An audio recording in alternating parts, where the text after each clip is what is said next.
마태복음 15장 21절에서 28절 말씀을 봉독하겠습니다. 예수께서 거기서 나가사 두로와 시돈 지방으로 들어가시니 가나안 여자 하나가 그 지경에서 나와서 소리질러 가로되 주 다윗의 자손이여 나를 불쌍히 여기소서. 내 딸이 흉악히 귀신 들렸나이다 하되 예수는 한 말씀도 대답지 아니하시니 제자들이 와서 청하여 말하되 그 여자가 우리 뒤에서 소리를 지르오니 보내소서. 예수께서 대답하여 가라사대 나는 이스라엘 집에 잃어버린 양 외에는 다른 데로 보내심을 받지 아니하였노라 하신대 여자가 와서 예수께 절하며 가로되 주여 저를 도우소서. 대답하여 가라사대 자녀의 떡을 취하여 개들에게 던짐이 마땅치 아니하니라. 여자가 가로되 주여 옳소이다마는 개들도 제 주인의 상에서 떨어지는 부스러기를 먹나이다 하니 이에 예수께서 대답하여 가라사대 여자야 내 믿음이 크도다. 내 소원대로 되리라 하시니 그 시로부터 그의 딸이 나으니라. 믿음과 간절함 이런 제목으로 말씀을 드리겠습니다. 우리 모두는 기도 제목을 가지고 있습니다. 그리고 항상 그 기도 제목을 떠올리면서 기도를 하고 있지요. 그런데 여러분 가운데에는 하나님께서 내 기도에 응답해 주셨어요 하면서 기쁘고 또 들뜬 마음에 간증을 하는 분들도 있고, 반면에 오래도록 탄식하며 기도했는데도 불구하고 응답을 받지 못하는 경우도 많이 있습니다. 이런 경우에는 하나님이 응답받았다는 주 성도를 사랑하시는 건 아니냐, 나를 기뻐하지 않으시나 보다, 그래서 내 기도에는 관심이 없으신가 보다 하고 낙담이 될 수도 있습니다. 오늘 설교 말씀은 기도에 응답을 받지 못해서 고민하고 힘겨워하는 분들을 위하여서 준비했습니다. 이 시간에 우리는 하나님의 말씀을 근거로 하여서 나의 기도 생활에, 나의 기도에 무엇이 부족하였는가를 돌아보게 될 것입니다. 여러분은 하나님께서 주신 그 깨달음을 가지고서 여러분의 기도 생활을 보완함으로써 기도에 대한 응답을 넘치게 향유하게 되길 바랍니다. 어느 날에 예수님께서 이스라엘 지역을 벗어나셔서 두로 지역을 방문하셨습니다. 이방 지역으로 가신 거예요. 오늘 본문 마태복음 15장의 병행 구절이 되는 마가복음 7장을 보면은 이스라엘에서는 수많은 백성들이 예수님을 계속 따라다녀서 예수님이 도저히 쉬실 수가 없었습니다. 그래서 예수님을 아는 사람이 적은 이방 지역으로 굳이 예수께서 가신 것 같아요. 예수님은 이곳에서 제자들과 함께 휴식을 취하시고 또 이후의 사역을 준비하고자 하셨을 것입니다. 그런데 예수님이 이곳 두로를 방문하셨다라는 소식이 삽시간에 퍼져나가는 겁니다. 그래서 사람들이 또다시 몰려드니 예수께서는 이제는 두로를 떠나서 시돈 지역으로 옮기시게 되었습니다. 그때 한 여인이 예수님께 나왔어요. 마태복음에는 이 여인이 가나안 사람이다라고 되어 있는데 병행 구절인 마가복음을 보면은 이 여인은 헬라인이고 수로보니게 출신이다 라고 했습니다. 여기서 수로는 두로를 의미하는 것이고 보니게는 베니게, 즉 페니키아를 뜻하는 겁니다. 즉 이 여인은 두로의 베니게 출신으로서 헬라어를 모국어로 하는 사람이다. 그리고 가나안 사람이다. 즉 이스라엘 백성들이 배척하는 이방 족속이었다라는 것을 알 수 있습니다. 이 여인에게는 어린 딸이 있었는데 이 딸이 흉악하게 귀신에 들려 있었습니다. 흉악하다라고 묘사가 된 것을 볼 때에 이 여인의 딸은 귀신 들림으로 인하여서 육신에 큰 질병을 갖게 되었고, 그뿐만 아니라 자기 자신과 다른 이들을 위험에 빠뜨리는 그런 악한 행동을 자행했던 것으로 보입니다. 이 여인은 예수님께 나와서 소리질러 가로되 주 다윗의 자손이여 나를 불쌍히 여기소서, 내 딸이 흉악히 귀신 들렸나이다 라고 했어요. 이 구절의 헬라어 원어를 보면은 이 여인이 반복해서 이런 말을 끊임없이 소리쳤다라는 사실을 알 수 있습니다. 그런데 예수님께서는 이 여인의 이러한 간절한 호소를 들으시고도 아무런 반응을 보이지 않으시는 겁니다. 무시하신 거예요. 그러자 예수님 곁에 있던 제자들이 오히려 예수님께 그 여자가 우리 뒤에서 소리를 지르고 있으니 보내소서라고 했어요. 이게 무슨 말이냐면은 여인이 소리 지르는 게 몹시도 시끄러우니까 차라리 예수께서 빨리 그 여인의 소원을 들어주고서 떠나 보내시는 게 좋겠습니다. 이런 말이에요. 이때 제자들이 여인이 뒤에서 소리를 지르고 있습니다 라고 했거든요. 여러분, 이 여인이 뭐 처음부터 예수님 무슨 멀리 떨어진 뒤편에 가가지고 혼자 고래고래 소리 질렀겠습니까? 그럴 리가 없죠. 처음에 예수님 앞에 달려 나와서 예수님 앞에 엎드려가지고서는 예수께 사정사정을 하고 있었는데 예수님이 이 여인을 본체만체하고 가던 길을 가신 거예요. 그러니까 여인은 뒤편에 홀로 남겨지게 된 겁니다. 그때 이 여인이 예수님 뒤에서 큰 소리로, 더욱더 큰 소리로 울부짖었다는 겁니다. 예수께서는 제자들의 이러한 요청을 들으시고는 나는 이스라엘 집의 잃어버린 양 외에는 다른 데로 보내심을 받지 아니겠노라 이렇게 답변하셨습니다. 이게 무슨 말입니까? 성부 하나님께서 인간을 구원하는 계획을 세우셨는데 그것이 이제 구속사로 이루어지지 않습니까? 이 구속사의 계획의 큰 틀을 보자면 우선 이스라엘 백성들이 먼저 복음을 접합니다. 그리고 이 이스라엘이 복음을 배척함으로써 비로소 복음이 이방에게까지 흘러들어가게 됩니다. 그리고 이방인들의 충만한 수가 차게 되면, 하나님이 이방인 중에서 구원 얻기로 작정하신 수가 다 차게 되면 그제야 비로소 구원이 다시금 이스라엘에게로 흘러가게 된다는 거예요. 하나님이 이렇게 구속사를 계획을 해놓으신 겁니다. 이에 대해 사도 바울은 로마서 말씀에 저희의 넘어짐으로, 그러니까 이스라엘의 완악함으로 인하여서 구원이 이방인에게 이르러 이스라엘로 식인하게 함이라 했고요. 또 이 비밀은 이방인의 충만한 수가 들어오기까지 이스라엘의 도로로 완악하게 될 것이라 했습니다. 구원이, 그 복음이 이스라엘에서 이방으로 갔다가 충만한 수가 차게 되면 다시 이스라엘로 간다. 이것을 분명하게 밝힌 것이지요.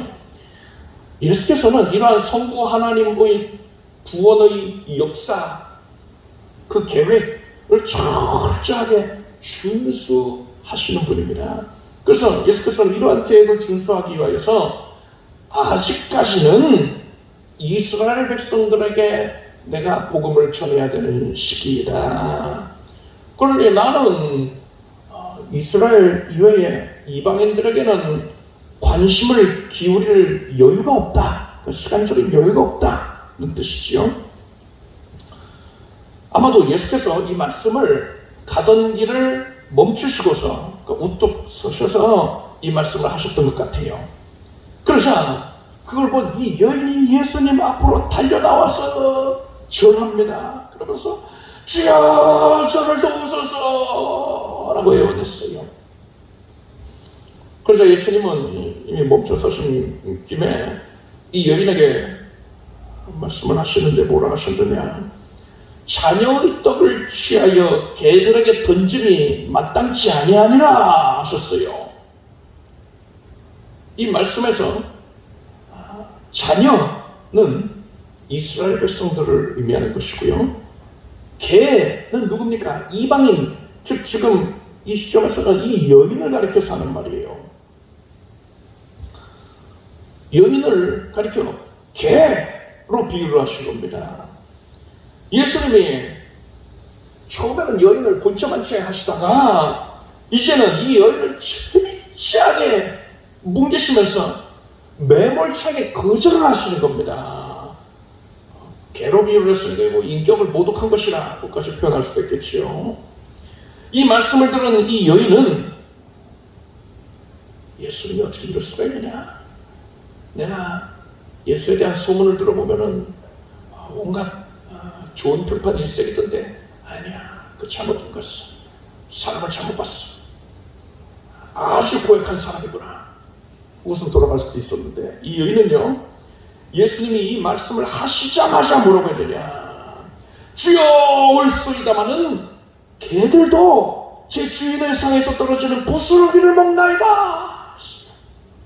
이 말은 예수님 저를 개로 비유하셨습니까? 맞습니다. 맞아요. 저는 개입니다. 그런데 예수님, 개들은 주인의 자녀들, 그러니까 아이들이 상에서 떨어뜨린 그 음식을 상 아래에서 받아먹지 않습니까? 그러니 개도 주인에게부터 은혜를 받는 것입니다. 그러니 예수님 저에게도 은혜를 베풀어 주십시오 라고 한 거예요. 이에 예수께서 대답하여 가라사대, 여자야 내 믿음이 크도다, 내 소원대로 되리라 하시니 그 시로부터 그의 딸이 나으니라 했습니다. 이 말씀 우리말 성경에는요, 우리가 기억한 걸 또 기억해주는 보는데, 우리말 성경에는 번역이 안 되어 있는 부분이 있어요. 예수께서 뭐라 했습니까? 여자야 내 믿음이 크도다 이러셨는데, 헬라어 원문을 보면은요, 예수께서 이 말씀을 하실 때에 맨 앞에 오! 라는 감탄사가 있습니다. 예수께서 이 여인의 믿음을 보시고 깜짝 놀라셨던 거예요. 오! 이러신 거예요. 그래서 예수께서는 네가 이토록 큰 믿음을 가졌으니 내가 너의 소원을 이루어주겠다 말씀을 하신 겁니다. 그리고 그 즉시로 이 여인의 딸에게서부터 흉악한 귀신이 떠나게 되었습니다. 여기서 우리가 생각해 볼 게 있습니다.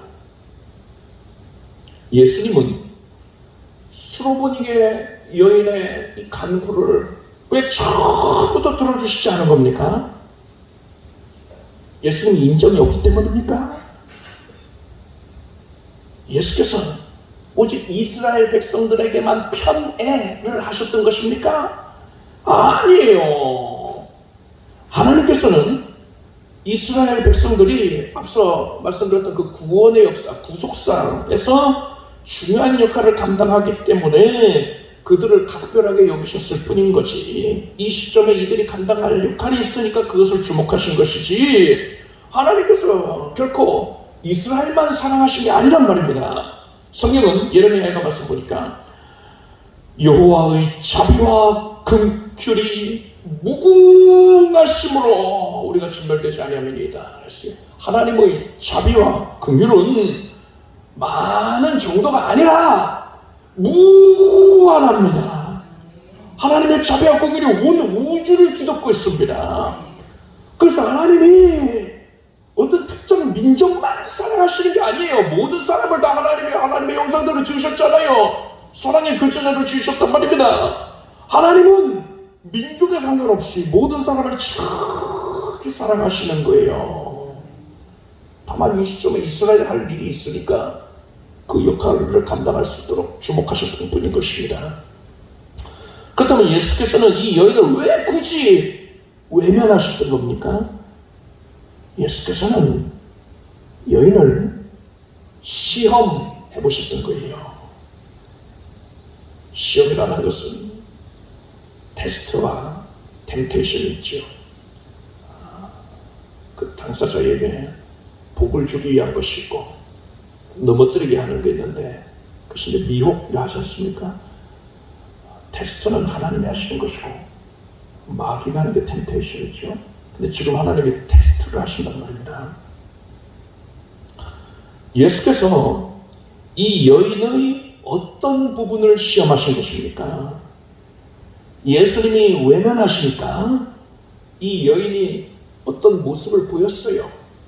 그런데 그렇게 여인이 행한 행동들, 그렇게 보인 모습들 중에서 우리가 주목할 부분은 이 여인은 자신이 가지고 있는 큰 믿음과 절박함을 드러냈다는 겁니다. 그리고 예수께서는 바로 이 모습을 보시고 즉각적으로 응답을 해주셨단 말이에요. 따라서 우리는 예수께서 이 여인이 가지고 있는 믿음과 간절함을 시험하셨다라는 사실을 알 수가 있는 겁니다. 여인이 어떤 믿음을 가지고 있었습니까? 이 여인은 예수님께 주 다윗의 자손이여 나를 불쌍히 여기소서 했습니다. 주, 그러니까 예수님을 주인이라고 부른 거죠. 주님, 나는 종이고 예수님은 나에게 모든 것을 주관하시는 주님이 되십니다 라고 고백한 거예요. 그리고 이 여인은 예수님을 다윗의 자손이라고 불렀습니다.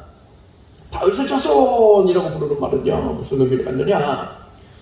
하나님께서 다윗의 후손 가운데에 메시아를 보내겠다. 메시아는 다윗의 후손으로 난다라고 약속을 주셨기 때문에 다윗의 자손이라고 말하는 것은 메시아, 즉 구세주를 뜻하는 겁니다.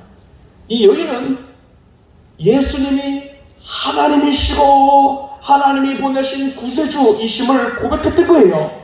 따라서 이 여인은 예수님이 메시아이시기 때문에, 전능하시기 때문에 자신의 딸을 반드시 고쳐주실 수 있다, 귀신을 쫓아내실 수 있다, 이 믿음을 확실히 가지고 있었습니다.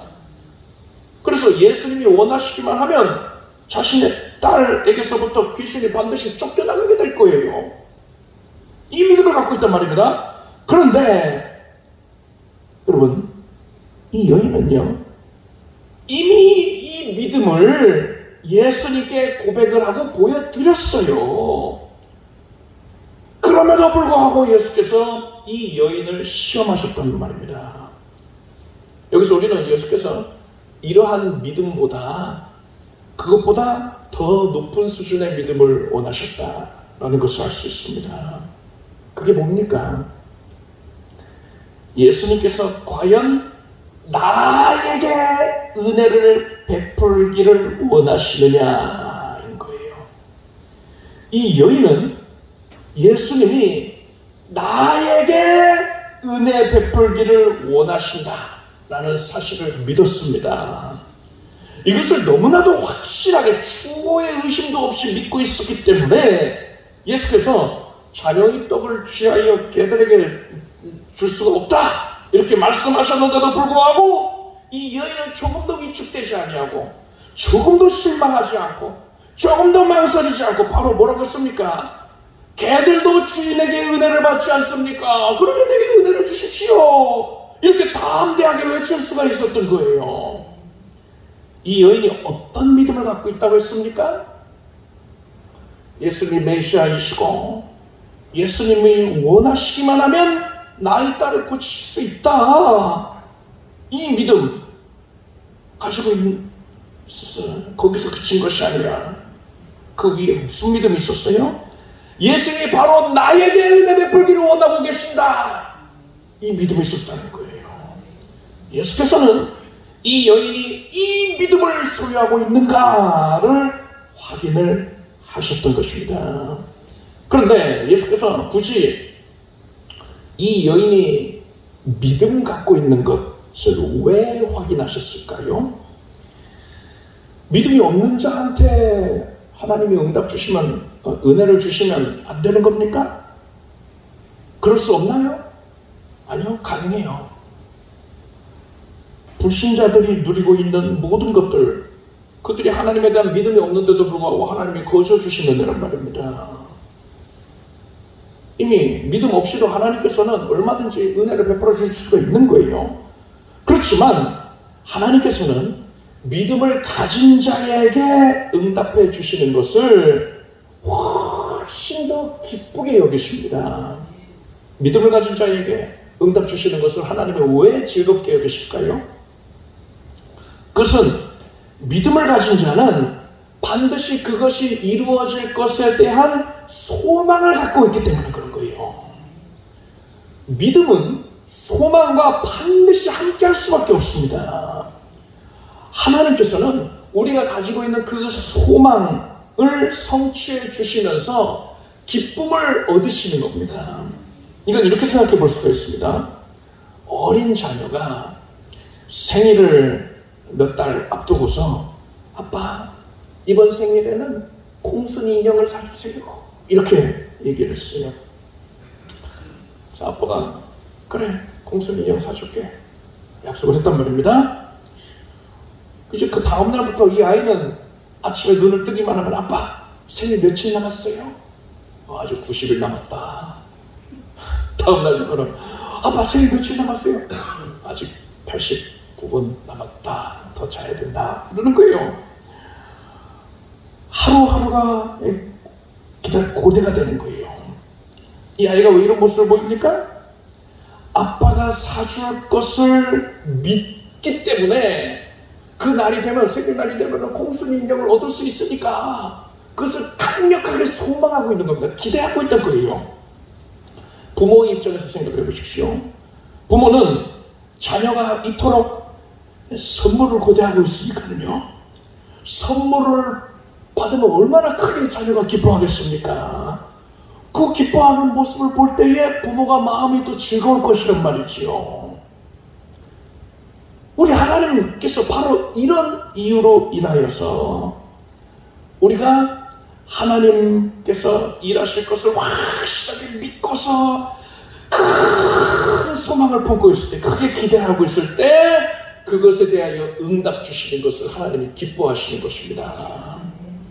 앞에서 예수께서 여인에게 믿음과 더불어서 간절함을 시험하셨다라고 했죠. 생각해 보십시오. 여인이 예수님 앞에 와서 내 딸이 흉악한 귀신이 들려서 그러니 제발 도와주십시오, 구해주십시오 하는데 예수께서 본체만취하고 그냥 무시하시고 지나쳐 버리셨어요. 우리가 이미 살펴본 바와 같이 이 여인은 분명히 예수님이 주인이시고 메시아이시다, 메시아니까 전능자이니까 내 딸을 반드시 고치실 수 있다, 이 확실한 믿음을 가지고 있었단 말입니다. 그런데도 예수께서 이런 모습을 보이시니까 별 도리가 없는 겁니다. 이때 이 여인은 어쩔 수 없나 보다 하고 충분히 낙심하고 포기할 수도 있었어요. 그렇지만 이 여인은요, 예수께 찾아올 때에 고쳐주시면 좋고 안 고쳐주시면 하늘 수 없고 이런 마음으로 온 게 아니었어요. 내가 무슨 수를 써서라도, 내가 목숨을 걸고라도 반드시 딸아이의 고침을 받겠다, 이런 각오를 가지고서 나왔던 겁니다. 그래서 예수님께서 자신을 무시하시고 그냥 지나쳐 가셨는데도 불구하고 거기서 포기하지 아니하고 예수님 뒤에서 목이 탁 시원한 부르짖어 외쳤던 거예요. 이 여인은 예수님이 들어주시지 않으면 자기가 지쳐서 죽을 때까지 예수님을 따라가면서라도 부르짖을 거라고 그렇게 작정하고 있었던 겁니다. 목이 터져서 피를 토한다 하더라도 상관없어, 나 죽어도 상관없어, 지금 어떻게든 예수께 절박하게 외칠 때 끝까지 따라가서 외칠 거야. 이런 각오가 되어 있었던 겁니다. 제자들이 볼 때에도요, 이 여인이 한두 번 이렇게 소리 지르다가 그치겠지 싶은 게 아닌 거예요. 제자들 보니까 딱 눈만 봐도 알겠어요. 보통 지금 각오가 되어 있는 게 아니에요. 완전 죽을 각오로 지금 매달리고 있는 겁니다. 이 사람 돌아가지 않겠구나. 제자들도 그거를 감지를 한 겁니다. 그러니까 예수님 차라리 소원 들어주고 돌려보내세요. 그게 낫겠어요. 너무 시끄러워요. 이렇게 말하고 있는 것이네요. 그래서 이 여인의 이런 모습을 보고서는 그렇게 제자들이 요청할 정도로 이 여인은 절박함을 가지고 있었어요. 내 생명을 다해서도 반드시 응답하겠다. 간절함을 가지고 있었습니다. 그래서 포기하지 않았던 거예요. 그런데 예수께서는 이 여인에게서 왜 이러한 절박함을 확인을 하신 겁니까? 절박함이 도대체 어떤 의미를 갖기 때문에 이것을 원하셨을까요? 예수님 앞에서 절박한 마음, 예수를 향한 절박한 마음을 가지고 있다는 것은 예수님 밖에 해결책이 없다. 예수님만 해결책이다. 라는 것을 인정하고 있다는 걸 뜻합니다. 예수님 외에는 다른 방법이 없으니까 오직 예수님만 볼 수밖에 없는 거예요. 즉 간절함이라는 것은요, 내가 예수 그리스도만을 바라보고 예수님께만 집중을 하고 있는 그 깊이와 정확하게 일치하는 겁니다. 간절함은 예수님을 집중하는 거예요.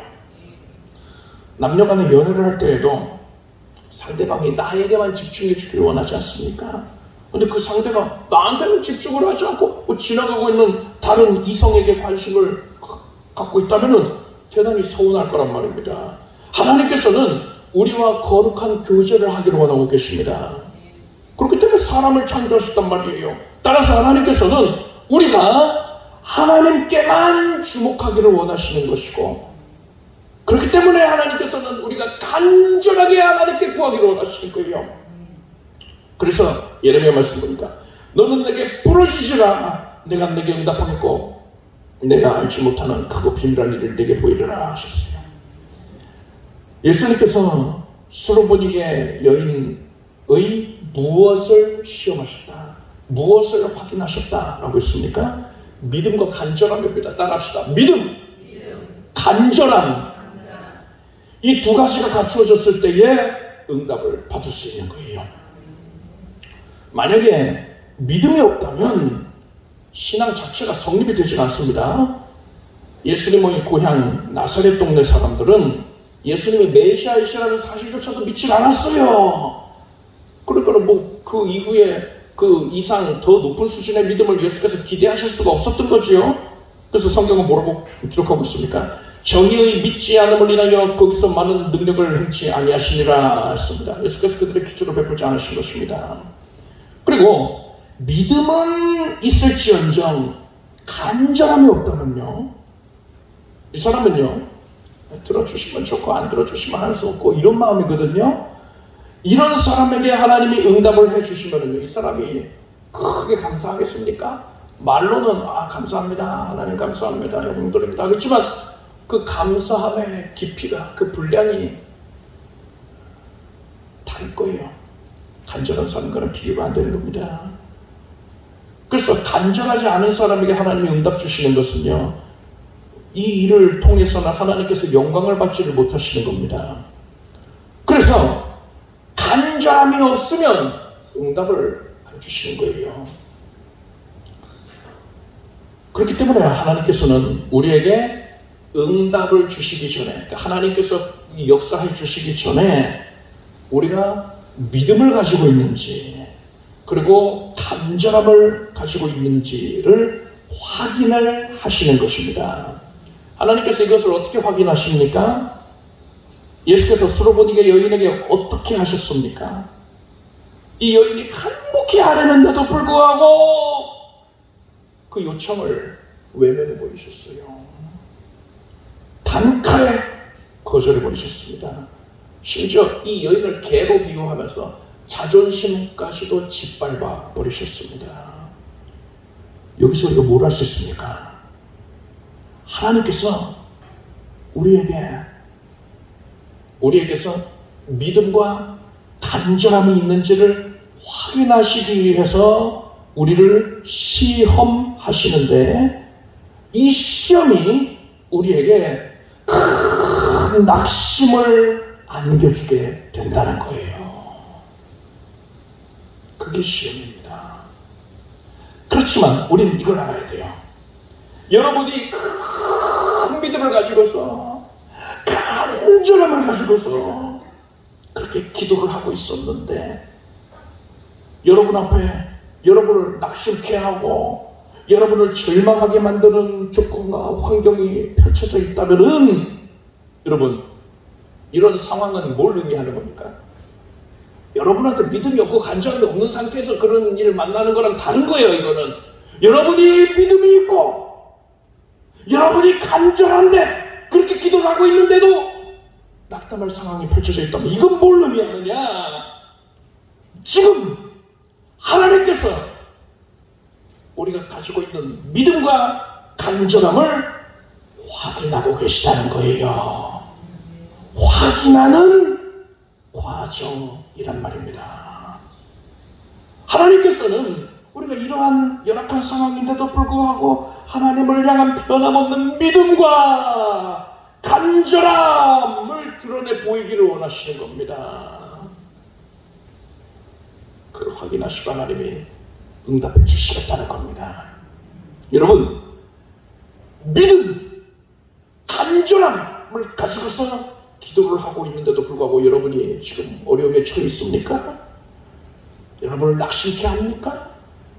여러분은 그것이 바로 기적의 응답, 하나님의 놀라운 역사가 바로 한 발자국까지 가까이 다가왔다는 것을 알리는 신호라는 것을 깨닫기 바랍니다. 하나님께서는 우리가 믿음과 간절함을 갖고 있는 경우에 응답해 주시는 것을 기뻐하십니다. 어떤 믿음을 가져야 한다고 했습니까? 정리해 봅시다. 예수님이 나의 하나님이시며 나의 구원자이시라는 것과 나의 주인이심을 고백해야지요. 예수님이 원하시기만 하면 내 모든 문제가 다 해결된다는 거 믿어야 돼요. 근데 이거는 기본적인 믿음입니다. 모든 성도들이 다 가지고 있는 믿음이잖아요. 예수께서는 그 위에 고차원적인 믿음을 원하신단 말이에요. 어떤 믿음입니까? 예수님이 바로 나에게 은혜 베푸는 것을 원하신다. 내가 겪고 있는 이 문제를 예수께서 해결해 주시고자 한다. 예수님이 그것을 강렬하게 원하고 계시다는 것을 믿는 겁니다. 예수님은 여러분의 질병을 고치기를 원하십니다. 예수님은 여러분이 겪고 있는 그 문제, 여러분의 삶을 억누르고 있는 큰 문제까지도 해결하기를 원하십니다. 예수님이 여러분의 삶에 개입하기를 원하고 계시단 말이에요. 나에게 은혜를 베푸시려고 작정하셨다. 믿음을 가져야 하는 것입니다. 그리고 우리는 간절함을 갖되 어느 정도의 간절함을 가져야 합니까? 생명을 다해서 죽기까지 구해야 되는 거예요. 아무리 안 좋은 상황에 처해졌다 하더라도 포기하면 안 된다는 겁니다. 포기하지 아니하는 그런 절박함을 갖기 바랍니다. 하나님께서는 우리에게 응답을 주시기 전에 반드시 우리가 정령 믿음을 가지고 있느냐, 정령 간절함을 가지고 있느냐, 이것을 확인하실 것입니다. 우리에게 시험이 닥치는 거예요. 바로 이때에 여러분은 절대로 낙심하지 말고 여러분이 가지고 있는 믿음을, 간절함을 보여드리기를 바랍니다. 그럴 때에 예수께서 오늘 본문에서처럼 네 믿음이 크도다, 네 소원대로 이루어주라, 이렇게 선포해 주시는 것입니다. 그 즉시로 응답받게 되는 겁니다. 믿음과 간절한 기도로 응답을 넘치게 만든 여러분들에게 축복합니다. 기도하겠습니다. 하나님 감사드립니다. 말씀을 통하여서 우리에게 깨닫게 해주셔서 감사합니다. 하나님께서 우리에게 믿음과 간절함을 시험하셨는데 그 앞에서 우리가 낙담하여서 뒤로 물러나 침륜에 빠지지 않았나 돌아봅니다. 이제 예수 그리스도께서 나의 삶에 개입하여 내 문제를 해결해 주시고 나를 고치시기를 원하신다는 확신을 갖게 하소서. 생명을 다하여 조금도 뒤로 물러나지 않으려는 절박함, 예수께만 주목하는 간절함을 갖게 하여 주시옵소서. 그래요 응답을 넘치게 받게 해주시옵소서. 예수님의 이름으로 기도드립니다. 아멘. 모두 자리에서 일어나시기 바랍니다. 가슴에 손을 주시고 아픔에서 손 얹고 간절히 기도하겠습니다. 하나님 믿음과 간절함을 보여드립니다. 하나님께서 우리에게 어떤 행함과 어떠한 공로를 요구하시지 아니하고 네가 믿느냐 하시는 말이다. 우리가 확실히 믿습니다. 예수님이 지금 우리 삶 가운데에 우리 각자의 삶 가운데에 적극적으로 개입하기를 원하신다는 것을 압니다. 나를 고치시고 내가 겪고 있는 그 문제를 태산 같은 문제를 도저히 사람이 손쓸 수 없는 그 문제까지도 하나님이 해결하기를 원하십니다. 하나님께서 개입하시나이다. 그것을 믿습니다. 간절하게 좀 더 뒤로 물러감 없이 절박하게 주께 구합니다. 하나님 이 시간 우리가 이 기도를 통하여서 우리의 가진 바 믿음과 간절함을 주께 보여드리게 주시니 감사합니다. 이제 하나님께서 이것을 확인하시고 역사해 주시나이다. 예수 그리스도의 놀라운 권능의 손길이 주의 백성들의 삶 전체를 뒤덮는 것을 보게 해주시옵소서. 마음속에서 모든 눌려 있었던 것, 어둠에 짓눌려 있었던 것 다 이제 풀어질지어다. 해제될지어다. 어둠은 물러가. 이제 예수의 이름으로 평강을 누릴지어다. 화평을 누릴지어다. 주 안에서 안식할지어다. 하나님께서 맡아주셨습니다. 하나님께서 일하시는 것을 볼 것입니다. 세상을 싸워 이길 힘을 주시옵소서. 모든 혼란 가운데 짓눌려 있다 하더라도 이제 다시금 예수의 손 붙잡고서 일어나 힘을 내서 맞서 이기게 하여 주시옵소서. 믿음과 간절함을 하나님께 보여드리게 해주시옵소서. 주께서 이것을 확인하셨으니 지금 이 시간에 주의 자녀들이 고침을 받았습니다. 예수께서 나를 고치시기를 원하셨고 예수께서 나를 고치셨습니다. 머리에서 발끝까지 정화해 줄지어다. 모든 수치가 정상이 될지어다. 혈관의 문제를 하나님이 고치시고 뼈 마디와 마디를 하나님께서 고쳐주시옵소서. 하나님께서 척추를 만져주시고 고관절을 만져주시옵소서. 다리 무릎을 만져주시옵소서. 하나님의 은혜로 온몸이 정케 될지어다. 급속하게 정하여 줄지어다. 암세포가 사라질 것이고 염증과 통증도 사라지고 생명으로만 충만케 하시옵소서. 오장육부가 강건하여지고 하나님의 은혜로 혈액이 정결하여질 것이며 모든 수치가 정상이 될지어다. 당 수치는 정상이 되었고 혈압이 정상이 되었고 백혈구수치도 정상이 되었고 하나님의 은혜만 가득합니다. 하나님께서 피부를 정케 하셨나이다. 모든 것들이 정하여집니다. 이제 우리의 삶 가운데 신음하고 있었던 그 문제까지도 하나님께서 맡으신 바가 되었으니 밥이 되었습니다. 이제 믿음의 분들께로서 다 집어삼킬지어다. 문제가 변해 축복이 되는 것을 확인할지어다. 물질로 어려움 겪지 않게 하시고 하나님께서 이제 하늘 문 여시고서 하늘 창고 여시고 부어주셔서 이 세상 가운데서 다 쌓아둘 것이 없을 정도로 충족히 부어지게 해주시옵소서. 모든 어려움으로부터 헤어남을 받게 될지어다. 하나님께서 강력하게 손을 들어 역사해 주셨으면 감사드립니다. 온 가족들이 형통케 해주시고 삶의 현장에서 으뜸되게 해주시옵소서.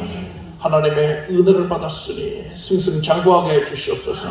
지혜로 충만하고 하나님의 영과 동행하는 기쁨이 즐거움 가득할지어다. 예수님의 이름으로 기도드립니다. 믿은 대로 될지어다. 하나님께 박수 올리겠습니다.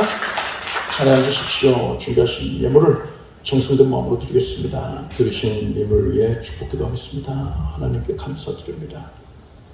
하나님께서 일하실 것을 기대하오며 먼저 감사하는 심령으로 예물을 올렸습니다.